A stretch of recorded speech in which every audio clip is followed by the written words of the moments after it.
नमस्कार साथियों, law order and civil rights YouTube channel में आपका स्वागत है, अभिनंदन है। साथियों, हम रोज की भांति आज 12 मार्च 2019 को आपके लिए लेकर आए हुए हैं most important general knowledge and general study, और साथ ही साथ हम आपको व्हाइट बोर्ड के माध्यम से समझाने की कोशिश कर रहे हैं ताकि आपको हर एग्जामिनेशन में फायदा हो। और हम चाहते हैं कि जब एग्जामिनेशन हॉल में बैठें तो ये सब याद रहे। ये सब याद होना बहुत ज़रूरी है। दोस्तों, आप जो है इसको बार बार रिवीजन करें। जो क्वेश्चन हम आपको बताते हैं वो क्वेश्चन मोस्ट इम्पॉर्टेंट है, सेलेक्टेड क्वेश्चंस हैं, और सेलेक्टेड क्वेश्चन की तैयारी जब आप करेंगे तो मुझे पूरा विश्वास है कि आप सफल ही होंगे। आइए हम ये भी एक प्रयास करके देखते हैं कि क्या जनरल स्टडी और करंट अफेयर्स या जनरल नॉलेज को यदि ब्लैक बोर्ड के माध्यम से हम question answer MCQ multi choice question यदि देते हैं तो क्या आपको बेहतर लगेगा या बेहतर नहीं है, या पहला वाला सिस्टम बहुत अच्छा है या ये सिस्टम बहुत अच्छा है, तो जरूर कमेंट्स बॉक्स में लिखिएगा, मैसेज में लिखिएगा। यदि हो सकता है कि ये बेहतर है तो इसी रूप में, चूंकि इसमें ज़्यादा समय नहीं लगता है, इसको लिखने बस भर है, क्योंकि उसमें टाइप करना, सेव करना, फिर मेल करना, फिर मेल को ओपन करना, बहुत सारे बातें हैं उसमें। तो ज़्यादा समय उसी में चला जाता है। एक वीडियो बनाने में कम से कम 2.5 से 3 घंटा लग जाता है, और समय अभाव होने के कारण जो है हम आपको जो है सही ढंग से सही समय में दे नहीं पाते हैं। तो हम कोशिश कर रहे हैं कि आपको व्हाइट बोर्ड के माध्यम से क्वेश्चंस को समझाएं। देखिए, पहला क्वेश्चंस है यहाँ पर, कोयला उत्पादन में विश्व में भारत का क्या स्थान है? कोयला उत्पादन में विश्व में भारत का क्या स्थान है? प्रथम स्थान, द्वितीय स्थान, तृतीय स्थान, चतुर्थ स्थान। कौन से स्थान आता है कोयला उत्पादन में पूरे विश्व में? ध्यान रखिएगा, इसको जो है आप चीन, अमेरिका के बाद भारत का विश्व में तीसरा स्थान है। ये तीसरा स्थान सही आंसर है। यहाँ पर देखिए व्हाइट बोर्ड में हम आपको टिक भी लगा दे रहे हैं ताकि आपको जो है कोई प्रॉब्लम ना हो। पहला स्थान कौन सा है? चीन, अमेरिका के बाद में भारत आता है। ध्यान रखिएगा, गोंडवाना सेल में 98% निक्षेप तृतीय या टर्शियरी युगीन घटनाओं चट्टानों में ये पाया जाता है। तो आपको जो है याद रखना है तीसरा स्थान है। क्वेश्चन नंबर 2 देखते हैं। क्वेश्चन नंबर 2, एक क्वेश्चन हो गया। क्वेश्चन नंबर 2 देखते हैं। उच्च कोटि का कोयला जिसमें 90% कार्बन होता है उसका नाम क्या है? जिसमें 90% कार्बन रहता है और उच्च कोटि का कोयला माना जाता है। ये बिटुमिनस, एंथ्रेसाइट या लिग्नाइट या पीट, आपको बताना है। बिटुमिनस, एंथ्रेसाइट, लिग्नाइट या पीट, चारों में से कौन सा ऑप्शन सही है? ध्यान रखिएगा, इसको हम एक्सप्लेन कर रहे हैं। इसमें से ढेर सारे क्वेश्चन पूछा जाता है। IAS में भी क्वेश्चन पूछा जाता है, PSC में भी क्वेश्चन पूछा जाता है, चाहे कोई भी एग्जाम दो ये पूछा जाता है। ये बिटुमिनस भारत में ज्यादातर, बिटुमिनस जो है भारत में ज्यादातर बिटुमिनस में कोयला कार्बन पाया जाता है। ये भारत के लिए बहुत फेमस है, इंडिया के लिए फेमस है। एंथ्रेसाइट में 90% कार्बन होता है पूरे विश्व में। ये सबसे बेस्ट उच्च कोटि का कोयला माना जाता है एंथ्रेसाइट इसका आंसर सही है।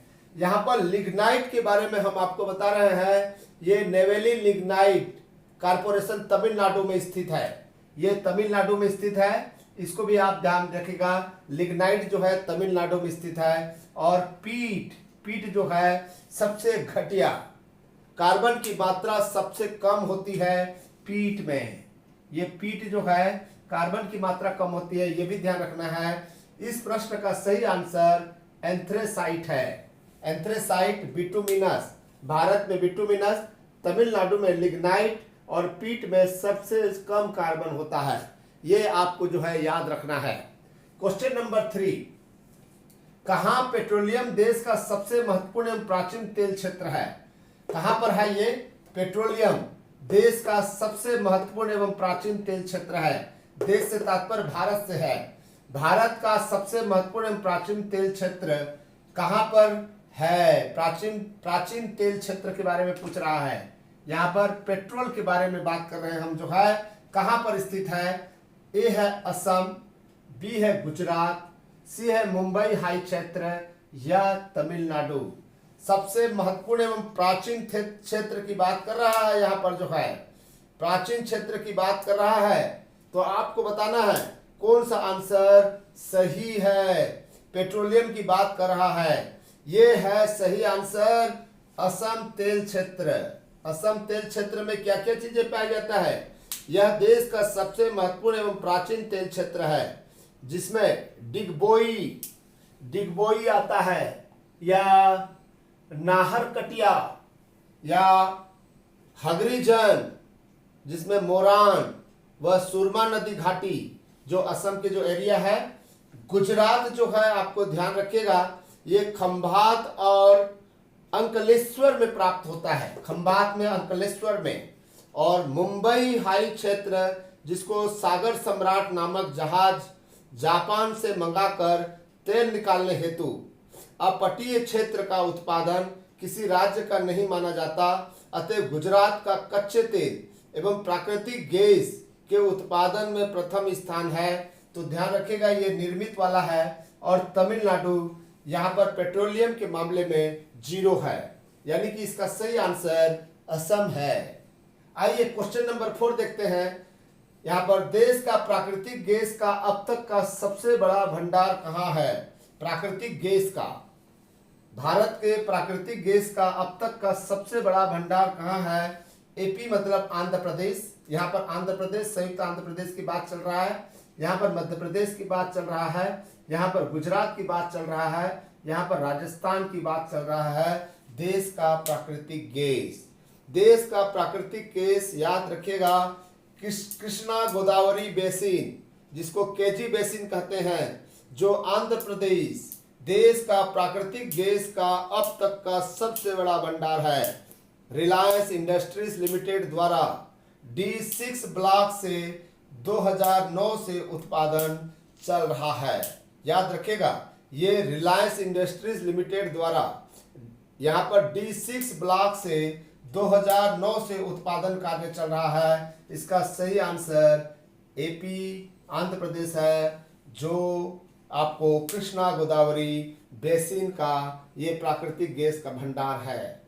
अब देखते हैं क्वेश्चन नंबर 5। क्वेश्चन नंबर 5 है, आधारभूत उद्योग में क्या सम्मिलित नहीं है? यहाँ पर आधारभूत में आपको देखना है, यहाँ पर जो है कई प्रकार का होता है, जिसमें से आधारभूत के बारे में बात कर रहे हैं। यहाँ पर आधारभूत के अंतर्गत क्या क्या चीजें आता है, क्या क्या चीजें नहीं आता है। चूंकि भूमिका के आधार पर आधारभूत होता है और उपभोक्ता उद्योग होता है, में क्या सम्मिलित नहीं है? दंत मंजन, कोयला, विद्युत या उर्वरक क्या सम्मिलित नहीं है? सम्मिलित क्या है और सम्मिलित क्या नहीं है, इसको हम जो है यहाँ पर व्याख्या कर रहे हैं। साथियों देखिए, यहाँ पर आधारभूत उद्योग कोयला आता है, विद्युत आता है, उर्वरक आता है, लेकिन दंत मंजन नहीं आता। ये उपभोक्ता आधारित उद्योग है। ध्यान रखिएगा, यहाँ पर आपको जो है आधारभूत में क्या क्या आता है? कोयला, कच्चा तेल, प्राकृतिक गैस, पेट्रोलियम, रिफाइनिंग, उर्वरक, विद्युत, सीमेंट, लोहा, इस्पात जो है आधारभूत में आता है। और उपभोक्ता उद्योग में क्या आता है? टीवी, मोबाइल, चीनी, दंत मंजन, कागज, पंखे, सिलाई मशीन आदि जो है उपभोक्ता उद्योग है। ये उपभोक्ता आधारित उद्योग है। और ये आधारभूत उद्योग में कोयला, विद्युत, उर्वरक, ये सब चीजें जो है आधारभूत उद्योग में आता है। तो आइए क्वेश्चन नंबर 6 देखते हैं। बृहत उद्योग में निवेश कितना है? बृहत उद्योग में निवेश कितना है? 1 करोड़ से कम, यहां पर बृहत उद्योग 1 करोड़ से अधिक, 90 लाख से अधिक या 50 लाख से अधिक। कौन सा आंसर सही है, इसका आपको जो है उत्तर देना है। बृहत उद्योग और दूसरा लघु उद्योग आता है। ध्यान रखिएगा, यहाँ पर बृहत उद्योग से तात्पर्य जो निवेश की राशि 1 करोड़ से अधिक होती है उसको हम जो है बृहत उद्योग कहते हैं, और 1 करोड़ तक को जो है लघु उद्योग के कोटि में माना जाता है। इस बात को आप ध्यान दीजिएगा। इसका सही आंसर आपने देख लिया, ठीक है। अब आते हैं, इसका सही आंसर 1 करोड़ से अधिक है, लेकिन यहां पर क्वेश्चन नंबर 7 देखते हैं। क्वेश्चन नंबर 7, भारत का पहला आधुनिक लोहा इस्पात उद्योग कहां है?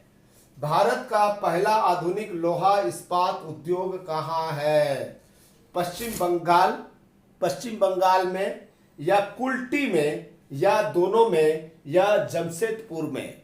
इसका सही आंसर आपको बताना है दोस्तों, सही आंसर आपको बताना है। थोड़ा सा सीधा कर देते हैं, यहाँ पर इसको सही आंसर बताइए। ये पश्चिम बंगाल, या कुल्टी, या दोनों, या जमशेदपुर?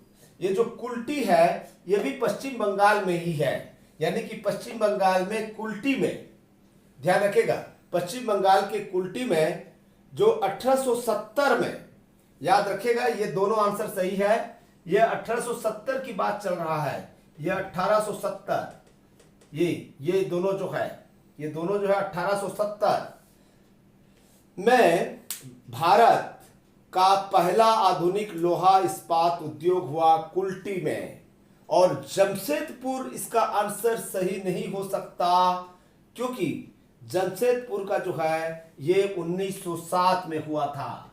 आपको ये भी क्वेश्चन पूछा जा सकता है, जो ऑप्शन दिया होगा उसमें देखिएगा 1907 के पहले का कोई है तो वो है 1870 का कुल्टी, और 1907 में सेकंड नंबर में जमशेदपुर आता है। साथियों, ये थी क्वेश्चन 7। अब 3 क्वेश्चन और देखेंगे, और आइए हम देखते हैं क्वेश्चन नंबर 8। आइए दोस्तों, क्वेश्चन नंबर 8 देखते हैं। क्या भारत का ऐसा उद्योग है जिसमें सर्वाधिक लोग कार्यरत हैं? ऐसा कौन सा उद्योग है जिसमें सर्वाधिक लोग काम करते हैं? सर्वाधिक लोग काम करते हैं, आपको बताना है। ऑप्शन है कोयला उद्योग, सीमेंट उद्योग, सूती वस्त्र उद्योग, या सभी। कौन से उद्योग में सबसे ज्यादा लोग कार्यरत हैं, यानी कि काम करते हैं, यानी कि रोजगार प्राप्त होता है? तो इसका सही आंसर आपको देना है। इसका सही आंसर शायद आपको पता होगा, ये है सूती उद्योग। सूती उद्योग इसका सही आंसर है। दोस्तों, ये जो सूती उद्योग है इसके बारे में आपको जानकारी होना चाहिए। प्रथम उद्योग जो है कहाँ हुआ था? फोर्ट ग्लोस्टर, यानी कि कोलकाता में 1818 में, और प्रथम आधुनिक कारखाना मुंबई में 1854 में कावस जी नाना भाई के द्वारा यहाँ पर जो है हुआ था मुंबई में 1854 में, लेकिन 1818 में कोलकाता फोर्ट ग्लोस्टर का नाम अग्रणी है। ध्यान रखिएगा, इसका सही आंसर सी है। इसके बाद में क्वेश्चन नंबर 9 देखते हैं। यूरिया खाद के बारे में सभी जानते हैं, उत्पादन कहाँ होता है? यूरिया खाद का उत्पादन एकमात्र राज्य है। यूरिया खाद के लिए बहुत ही फेमस जगह का नाम जो है आप जानते होंगे, यूरिया खाद के बारे में आप शायद जानते होंगे। दोस्तों बताइए यूरिया खाद कहाँ होता है? यहाँ पर ऑप्शन दिया हुआ है सिंदरी, रानीपेट, पारादीप, या चेन्नई। कौन सी जगह है यूरिया खाद के लिए? ये सिंदरी सही आंसर है। ये आपका झारखंड में है। यूरिया खाद का एकमात्र कब्जा जो है सिंदरी झारखंड है। ध्यान रखिएगा, यहाँ पर पारादीप में जो होता है, ये जो पारादीप में होता है क्या चीज के लिए फेमस है? आप जानते होंगे फास्फेट के लिए। और रानीपेट तमिलनाडु में 1906 में, रानीपेट 1906 ये सबसे पुराना है। सबसे पुराना रानीपेट कहाँ पर है? रानीपेट तमिलनाडु में है। ये सबसे पुराना है, लेकिन अभी वर्तमान में एकमात्र सबसे ज्यादा सिंदरी झारखंड में पारादीप में फास्फेट का होता है, ध्यान रखिएगा। अब क्वेश्चन नंबर 10 देखते हैं। जूट का पहला आधुनिक कारखाना 1855 में कहाँ स्थापित हुआ था? जूट का पहला आधुनिक कारखाना, भारत की बात कर रहे हैं, 1855 में कहाँ स्थापित हुआ था? रिसरा। रिसरा ये पश्चिम बंगाल में, रिसरा पश्चिम बंगाल में है, पश्चिम बंगाल। नेपानगर, मिर्जापुर या सभी, कौन सा आंसर सही है आपको देना है। जूट का पहला आधुनिक कारखाना कहाँ स्थापित हुआ था? ध्यान रखेगा, ये 1855 में, 1855 की बात चल रहा है, ध्यान रखेगा। स्थापना ये रिसरा पश्चिम बंगाल में, जहां 1859 में उत्पादन हुआ। 1859 में 4 साल बाद उत्पादन चालू हो गया। बाद में विभाजन के बाद जूट उत्पादन का क्षेत्र बांग्लादेश में चला गया, जो है जूट उत्पादन जो है बांग्लादेश में चला गया। साथियों, ये थी आपके लिए 10 महत्वपूर्ण प्रश्न जो आपके लिए बहुत उपयोगी है। हम केवल आज 10 प्रश्न ही बता रहे हैं और आपसे सजेशन चाह रहे हैं, क्या व्हाइट बोर्ड से जो हम आपको समझा रहे हैं ये बेहतर रहेगा, या फिर आपको जो है हम पहले समझाते थे पहले जैसे हो, या फिर इस तरह से हो? आप कमेंट्स बॉक्स में जरूर लिख कर दीजिएगा। धन्यवाद, थैंक यू, नमस्कार, बाय बाय, सी यू।